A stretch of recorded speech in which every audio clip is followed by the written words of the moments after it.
আসসালামু আলাইকুম everyone, welcome back to my channel. আজকে আমি তৈরি করব মাত্র 3টা উপকরণে এই গরমে মন প্রাণ ঠান্ডা করা সুজির মালাই চপ। এই মালাই চপটা যে একবার দেখবেন সেই কিন্তু বানিয়ে নিতে পারবেন, আর এটা খেতে যে কত বেশি মজার হয়েছিল বাসায় একবার ট্রাই না করলে বুঝতে পারবেন না। মুখে দেওয়ার সাথে সাথেই কিন্তু গলে যায়। আশা করছি আপনারা দেখেই বুঝতে পারছেন। তাছাড়াও আমি একদম সহজ রেসিপিতে আপনাদের সাথে শেয়ার করার চেষ্টা করছি। আশা করছি আপনাদের কাছে আজকের এই সুজির মালাই চপ ডেজার্টটা অনেক বেশি ভালো লাগবে, সেই সাথে সহজও লাগবে ইনশাআল্লাহ। তাহলে চলুন আর কথা না বাড়িয়ে ভিডিওতে একটা লাইক দিয়ে চ্যানেলটাকে সাবস্ক্রাইব করে শুরু করি আজকের নতুন রেসিপি। সুজির মালাই চপ তৈরি করার জন্য ফার্স্টে একটা মিক্সিং বোল নিয়েছি, তার মধ্যে নিয়ে নিয়েছি 2টা ডিম। সুজির এই মালাই চপটা তৈরি করার জন্য ডিমটা অবশ্যই রুম টেম্পারেচারের হতে হবে। ডেজার্টটা তৈরি করার 15 থেকে 20 মিনিট আগে ফ্রিজ থেকে নামিয়ে নর্মাল করে নিলেই হবে। দিয়ে দিচ্ছি স্বাদ মতো লবণ। তবে মিষ্টি খাবারে যারা লবণ পছন্দ করেন না তারা চাইলে কিন্তু এটা স্কিপ করতে পারেন। ফ্লেভারের জন্য দিয়ে দিচ্ছি ভ্যানিলা এসেন্স। এই ধরেন 1 চা চামচের মতো হবে। এখন ডিমটাকে খুব ভালোভাবে ফেটিয়ে নিব। ডিমটাকে এমনভাবে ফেটাতে হবে যাতে ডিমটা একদম ফুমি ফুমি একটা ভাব চলে আসে। আমি তো 3 থেকে 4 মিনিট সময় নিয়ে খুব ভালোভাবে ডিমটাকে একটা হ্যান্ড উইক্স দিয়ে ফেটিয়ে নিয়েছি। চাইলে কিন্তু এটা কাঁটা চামচ দিয়েও করতে পারেন। দেখেন খুব ভালোভাবে ডিমটা ফেটানো হয়ে গেছে। এখন আমি এখানে নিয়ে নিচ্ছি 1 কাপ সুজি। অল্প অল্প করে সুজি দিব আর মেশাতে থাকবো, একসাথে সুজিটা দিব না। আমি এখানে 1 কাপ সুজি নিয়েছি, তবে পরিমাপটা আমি এখন বলতে পারবো না, পরে বলে দিব। অল্প অল্প করে দিয়ে আমি মেখে নিচ্ছি, কারণ এই মালাই চপ তৈরি করার যে ডোটা এটা কিন্তু একদম হার্ড হবে না, নরম টাইপের একটা ডো হবে। তো দেখেন আমি 2টা ডিমের জন্য প্রায় 1 কাপের মতো দিয়ে দিচ্ছি। এই ডোটা কিন্তু ঠিক এরকম নরম আছে। এখন একটা ঢাকনা দিয়ে ঢেকে আমি এটাকে 5 থেকে 10 মিনিটের জন্য রেস্টে রেখে দিব। 10 মিনিট পর দেখেন ডোটা কিন্তু আরেকটু শক্ত হয়ে গেছে। আমি অল্প একটু পানি দিয়ে এই ডোটাকে আরেকটু নরম করে নিয়েছিলাম। আমি এখানে একটা চামচ ব্যবহার করেছি। এই চামচটা দিয়ে আমি মেপে মেপে দিব, তাহলে সবগুলা মালাই চপ একদম সমান হবে। এখন এই চপগুলা ভেজে নিতে হবে। তার জন্য চুলায় একটা প্যান বসিয়ে দিয়েছি, তার মধ্যে পর্যাপ্ত তেল নিয়ে নিচ্ছি। সুজির এই মালাই চপটা তৈরি করার জন্য তেলটা কিন্তু অতিরিক্ত গরম করা যাবে না, একদম কুসুম গরম তেলের মধ্যেই দিয়ে দিতে হবে। দেখে নিশ্চয় বুঝতে পারছেন তেলটা কতটুকু গরম। আমি যখন প্রথমে দেওয়া শুরু করছি তখন একদম কুসুম গরম ছিল, তারপর দেওয়া শেষ হওয়ার সাথে সাথেই কিন্তু একদম বুটবুট ক্রিয়েট হচ্ছে। সুজির এই মালাই চপগুলো কিন্তু চুলার আঁচটাকে লোতে করেই ভেজে নিতে হবে। অতিরিক্ত জাল করা যাবে না, তাহলে উপরে কালার চলে আসবে আর শক্ত হয়ে যেতে পারে। চুলার আঁচটাকে লোতে করে 2 থেকে 3 মিনিটের মতো এই চপগুলোকে ভেজে নিয়েছি। আমি একটু হালকা লাইট গোল্ডেন ব্রাউন কালার করে ভেজে নিচ্ছি। আমি যেহেতু মালাই তৈরি করব, এমনিতে এই চপগুলো কিন্তু একটা সুন্দর কালার চলে আসবে, ব্রাউনি একটা কালার চলে আসবে। তো দেখেন এই চপগুলো কিন্তু সবগুলো উপরে বেশি উঠছে, আর এগুলোকে আমি নামিয়ে নিচ্ছি।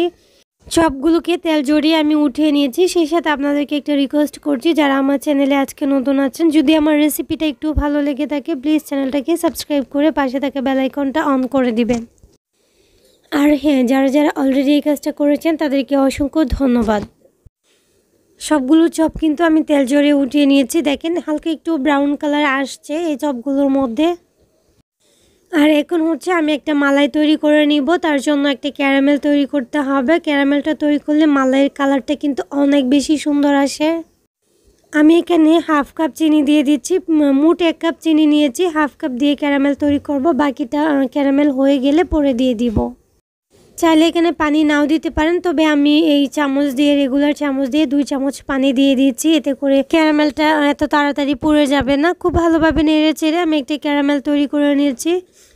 প্রথমে এরকম একটা টেক্সচার আসবে, এটা ভয় পাওয়ার কিছু নাই। কিছুক্ষণের মধ্যেই কিন্তু ক্যারামেলের কালার চলে আসবে।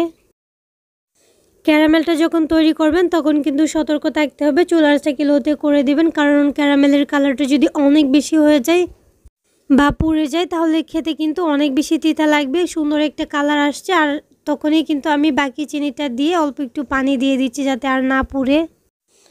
এখন এটাকে কিছুক্ষণ নেড়ে চেড়ে নিলেই কিন্তু ক্যারামেলটা গলে যাবে। এ পর্যায়ে একটু শক্ত হয়ে গেছে, তবে জাল করার সাথে সাথে দেখেন খুব সুন্দরভাবে গলে গেছে। আগে পানি আর চিনিটা দেওয়ার আগেই কিন্তু দুধটা দিয়ে দিতে পারেন, তবে এভাবে যদি গলিয়ে নেন ক্যারামেলটা তাহলে অনেক বেশি সহজ হয়। তো দেখেন ক্যারামেলটার কালারটা অনেক বেশি সুন্দর হয়েছে। এখন আমি এখানে দিয়ে দিচ্ছি 3 কাপ লিকুইড দুধ। দুধটা দেওয়ার সাথে সাথে কিন্তু ক্যারামেলটা হালকা দলা দলা হয়ে যাবে, তবে এটা চিন্তার কিছু নয়, জাল করার সাথে সাথে কিন্তু ক্যারামেলটা গলে যাবে। আপনারা চাইলে কিন্তু এখানে পাউডার মিল্ক অ্যাড করতে পারেন, এতে করে খেতে আরও বেশি টেস্টি হবে। তবে আমি এখানে দিয়ে দিচ্ছি 2 টেবিল চামচের মতো হবে কনডেন্স মিল্ক। এইখানে যে লিকুইড দুধটা আমি ইউজ করেছি এটা কিন্তু আমি পাউডার মিল্ক দিয়ে বানিয়েছি, যার জন্য আমি এখানে এক্সট্রা করে পাউডার মিল্ক অ্যাড করব না। টেস্টের জন্য দিয়ে দিচ্ছি লবণ স্বাদ মতো। যারা মিষ্টি খাবারে লবণটা পছন্দ করেন না চাইলে কিন্তু স্কিপ করতে পারেন। ফ্লেভারের জন্য এলাচ গুঁড়ো দিয়েছি। এলাচের গুঁড়োটা আমি 1 চিমটি পরিমাণ দিয়েছি। খুব ভালোভাবে নেড়েছে 2 থেকে 3টা বলক নিয়ে আসার পরেই কিন্তু এটাকে নামিয়ে নেব। যেহেতু মালাই চপ তৈরি করব, মালাইটা যদি অতিরিক্ত ঘন হয়ে যায় তাহলে কিন্তু চপগুলোর ভিতরে মালাইটা ঢুকবে না ভালোভাবে। তো আমি এখানে কাচের একটা সার্ভিং ডিশ নিয়েছি, তার মধ্যে আমি দিয়ে দিয়েছি যে চপগুলো আমি আগে ভেজে রেখেছিলাম। এই চপগুলো কিন্তু গরম আছে, ঠান্ডা হলে হবে না। আর এটি কিন্তু দেখেন তুলতুলে নরম হয়েছে, কারণ মালাইটা তৈরি করতে কিন্তু একদমই সময় লাগে না। এখন উপর থেকে গরম মালাইটা দিয়ে দিব। যেহেতু অনেক বেশি গরম তাই আমি অল্প অল্প করে একটা চামচ দিয়ে দিচ্ছি যাতে হাতে না লাগে। সুজির এই চপগুলোর মধ্যে অবশ্যই গরম যে মালাইটা ওইটা দিতে হবে। দেওয়ার পর এটাকে আমি রেখে দিব ঠান্ডা হওয়ার আগ পর্যন্ত ঢেকে। যখন ঠান্ডা হয়ে গেছে আমি ফ্রিজে এটাকে 3 থেকে 4 ঘন্টার জন্য রেখে দিয়েছিলাম। 3 থেকে 4 ঘন্টা পর এই চপগুলো কিন্তু মালাই খেয়ে একদম ভরপুর হয়ে যাবে আর অনেক বেশি বড় হয়ে যাবে। তো দেখেন মাশাআল্লাহ চপগুলো কিন্তু অনেক বেশি বড় হয়েছে আর নরম তুলতুলে সফট হয়ে গেছে। দেখতে সুন্দর দেখা যাওয়ার জন্য কিন্তু উপর থেকে কিছুটা পেস্তা বাদামের কুচি দিয়ে দিচ্ছি। আমি একটা চপ আপনাদেরকে ভেঙে দেখাচ্ছি কতটা যে সফট হয়েছে এই চপগুলো।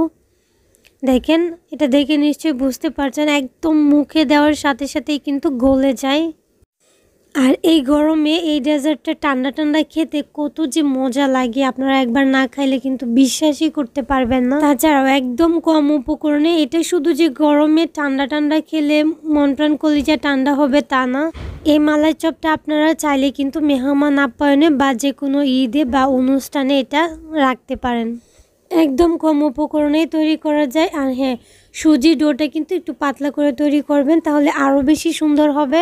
এই গরমে প্রাণ জুড়ানো একটা ডেজার্ট রেসিপি শেয়ার করার চেষ্টা করছি, আশা করছি আপনাদের ভালো লেগেছে।